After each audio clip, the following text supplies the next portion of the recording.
अभी सब महाराष्ट्र इलेक्शन के बारे में क्या बहुत सारे लोग ये कह रहे हैं कि ईवीएम का घोटाला है। आप इसको कैसे देखते हो? और ये वाकई में जैसा औरंगाबाद में आप भी देखे हो, आप घूमे हो, यहाँ पर पैसा ज़्यादा चला है।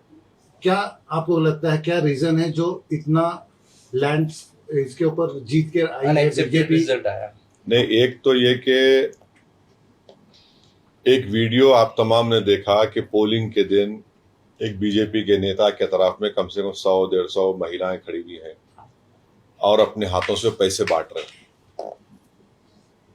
अब आप बताइए कि उसको भी देखकर अगर इलेक्शन कमीशन ऑफ इंडिया कुछ एक्शन नहीं लेता है और उल्टा केस इम्तियाज जलील पे बुक करते हैं एट्रॉसिटी का, तो ये फ्री एंड फेयर कैसा होगा बताइए? यानी वीडियो है पैसे बांट रहा, सो हर एंगल से है। आप उस हम कंप्लेन दिए इम्तियाज साहब, उस पर नहीं लिया। एक शादी खाने में बैठकर पैसे बांट रहे थे। तीसरी बात यह कि इलेक्शन कमिश्नर का जो अपॉइंटमेंट है वो गलत है। कैसे? सुप्रीम कोर्ट ने जजमेंट दिया था कि प्रधानमंत्री, leader of opposition, chief justice of India, ये लोग मिलकर बनाना। सुप्रीम कोर्ट जजमेंट के बाद मोदी ने तो सीजीआई को निकाल दिया, अपने लॉ मिनिस्टर को ला लिया उसमें। वो तो अपने लोगों को बनाएंगे क्योंकि वोट ज्यादा उनके पास आएगा। वो गलत है, उसको चेंज करना चाहिए, सुप्रीम कोर्ट ने कहा था।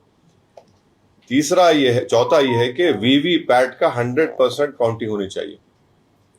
अभी आप सिर्फ 5% करते, 100% करो ना काउंटिंग, कौन रोक रहा आपको?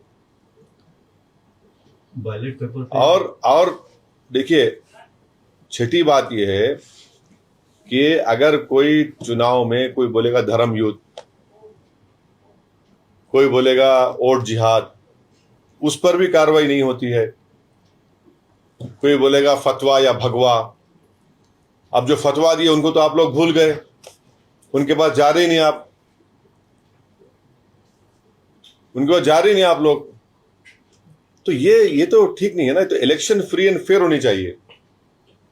फ्री एंड फेयर जब नहीं होगा तो फिर तो फायदा उठ जाएगा, उठा लेंगे। और फिर जितना जो पैसों का जो झोलझाल होता है उसमें रोक टोक होनी चाहिए।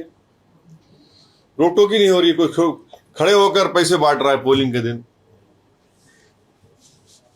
आपको बोलना है फ्री और फेयर इलेक्शन नहीं होना? नहीं, फ्री एंड फेयर के लिए जरूरी है कि अगर वो शख्स पैसे बांट रहा है तो उसके खिलाफ केस बुक हुआ।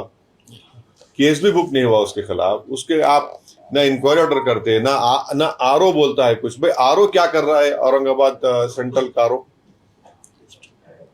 ईस्ट का, उसको तो दिखना चाहिए ना कि भाई हो रहा है। तो उसका तो काम है आरओ का।